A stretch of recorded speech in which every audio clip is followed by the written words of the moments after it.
नमस्कार दोस्तों, स्वागत है आपका मेरे YouTube चैनल मोनिका भक्ति में। कैसे हैं आप सब? आशा करती हूँ कि आप सब अच्छे होंगे। तो आज इस वीडियो में हम बात करते हैं मंगला गौरी व्रत की। व्रत क्या होता है और इसका महत्व क्या होता है, इसकी पूजा विधि और व्रत की कथा।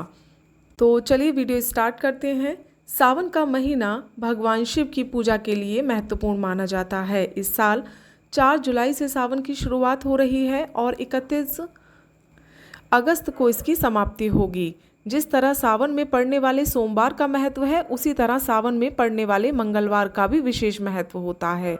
सावन में पड़ने वाले सभी मंगल के दिन मंगला गौरी का व्रत रखा जाता है। इस दिन महिलाएं अखंड सौभाग्य की मनोकामना से व्रत रखकर पूजा करती हैं। मान्यता है कि कुंवारी कन्याएं अगर इस व्रत को करती हैं तो उन्हें उत्तम व योग्य वर की प्राप्ति होती है, साथ ही शीघ्र विवाह के भी योग बनते हैं।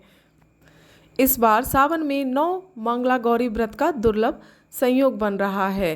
इस साल सावन में अधिक मास लगने के कारण सावन 2 महीने का होगा, जिसमें सावन के 8 सोमवार का व्रत रखा जाएगा। अधिक मास के कारण इस साल मंगला गौरी व्रत की संख्या भी अधिक हो गई है। पंचांग के अनुसार इस साल कुल 9 मंगलवार पड़ेंगे, जिस कारण 9 मंगला गौरी व्रत रखे जाएंगे। इसमें 4 सावन के और 5 अधिक मास के मंगला गौरी व्रत हैं, जबकि आमतौर पर हर साल 4 या 5 मंगला गौरी व्रत रखे जाते हैं। इस साल हिंदू धर्म के पवित्र महीने सावन की शुरुआत मंगला गौरी व्रत के साथ ही होगी और सावन के पहले दिन ही पहला मंगला गौरी व्रत भी रखा जाएगा। दरअसल 4 जुलाई से सावन की शुरुआत हो रही है और इस दिन मंगलवार है। ऐसे में सावन मास का पहला मंगला गौरी व्रत सावन के पहले दिन ही रखा जाएगा। आइए जानते हैं मंगला गौरी के 9 व्रत कब कब हैं। पहला मंगला गौरी व्रत 4 जुलाई को है, दूसरा 11 जुलाई को, तीसरा 18 जुलाई को, चौथा 25 जुलाई को, पांचवा 1 अगस्त को, छठा 8 अगस्त को, सातवां 15 अगस्त को और आठवां 22 अगस्त को और नववां 29 अगस्त को।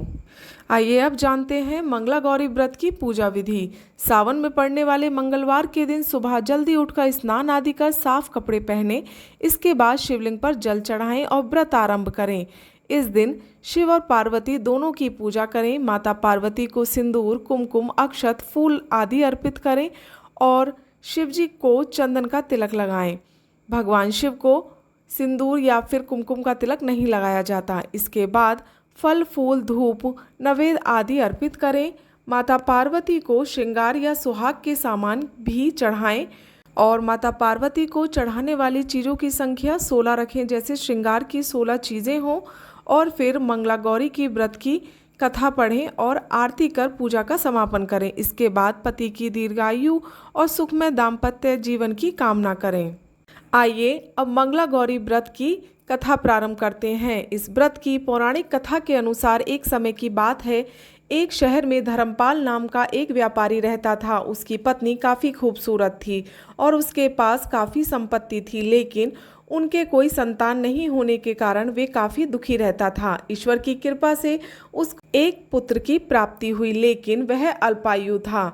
उसे यह श्राप मिला था कि 16 वर्ष की उम्र में सांप के काटने से उसकी मौत हो जाएगी। संयोग से उसकी शादी 16 वर्ष से पहले ही एक युवती से हुई, जिसकी माता मंगला गौरी व्रत किया करती थी। परिणाम स्वरूप उसने अपनी पुत्री के लिए एक ऐसे सुखी जीवन का आशीर्वाद प्राप्त किया था जिसके कारण वह कभी विधवा नहीं हो सकती थी। अतः अपनी माता के इसी व्रत के प्रताप से धर्मपाल की बहू को अखंड सौभाग्य की प्राप्ति हुई। इस वजह से धर्मपाल के पुत्र ने 100 साल की लंबी आयु प्राप्त की। तभी से ही मंगला गौरी व्रत की शुरुआत मानी जाती है। इस कारण से सभी नव विवाहित महिलाएं इस पूजा को करती हैं तथा गौरी व्रत का पालन करती हैं और अपने लिए एक लंबी, सुखी और स्थायी वैवाहिक जीवन की कामना करती हैं। जो महिलाएं उपवास का पालन नहीं करती वे भी कम से कम पूजा तो करती ही हैं।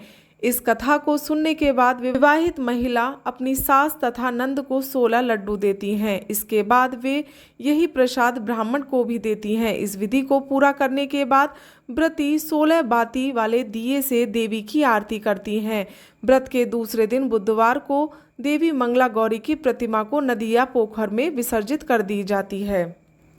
अतः अंत में मां गौरी के सामने हाथ जोड़कर अपने समस्त अपराधों के लिए एवं पूजा में हुई भूल चूक के लिए क्षमा मांगना चाहिए। इस व्रत और पूजा को परिवार की सुखी के लिए लगातार 5 वर्षों तक किया जाता है। अतः शास्त्रों के अनुसार यह मंगला गौरी व्रत नियमों के अनुसार करने से प्रत्येक मनुष्य के वैवाहिक सुख और बढ़ोतरी होकर पुत्र पोते भी अपने जीवन सुखपूर्वक गुजारते हैं। ऐसी इस व्रत की खास महिमा है। आइए अब जानते हैं मंगला गौरी व्रत के नियम। उपवास सुबह जल्दी शुरू होता है और शाम को चंद्रमा के दर्शन तक मनाया जाता है। इस अवधि के दौरान भोजन और पानी से पूर्ण संयम मनाया जाता है। कुछ लोग आंशिक उपवास का भी पालन करते हैं और केवल फल, दूध और अन्य हल्के खाद्य पदार्थों का सेवन करते हैं। व्रत के दौरान अनाज, मांसाहारी भोजन, शराब और तंबाकू का सेवन करने से बचना चाहिए। उपवास की अवधि के दौरान एक शुद्ध और सकारात्मक मानसिकता बनाए रखें। आइए अब जानते हैं मां मंगला गौरी व्रत का उद्यापन। मंगलवार के व्रत के बाद ही मंगला गौरी व्रत का उद्यापन होता है, जिसे 16 या 20 मंगलवार के बाद ही किया जाता है। इस दिन आपको सबसे पहले सुबह जल्दी उठकर स्नान करने के बाद लाल रंग के वस्त्र पहनने चाहिए। उद्यापन के दिन व्रत रखना चाहिए और गठ जोड़े से पूजा करनी चाहिए। इसके बाद पूजा विधि शुरू करें और एक चौकी स्थापित करें, जिस पर कलश स्थापित कर लें। कलश पर अपनी सामर्थ्य के अनुसार मंगला गौरी की स्वर्ण मूर्ति स्थापित करें। माता को सुहाग की सामग्री जैसे चूड़ियाँ, साड़ी, बिंदी आदि समर्पित करें। इसके बाद मंत्रों का जाप करते हुए श्री गणेश और मां गौरी की पूजा करें। 16 दीपकों से आरती करें। विधि के अनुसार ब्राह्मणों और 16 सुहागन महिलाओं को भोजन करवाएं। जो भी सुहागन स्त्रियां हैं वे सभी अपने पति के साथ हवन करें और अंत में आरती करें। व्रत के समापन के साथ अपनी सास के चरण स्पर्श करके उनका आशीर्वाद लें और उन्हें एक चांदी के बर्तन में 16 लड्डू, आभूषण, वस्त्र और सुहाग पिटारी दें। इस तरह उद्यापन करने से आपको मंगला गौरी व्रत का शुभ फल प्राप्त होता है। तो ये थी मां मंगला गौरी व्रत से जुड़ी सभी जानकारी। अगर आपको जानकारी अच्छी लगी हो तो वीडियो को लाइक और चैनल को सब्सक्राइब जरूर करें। जय माता दी।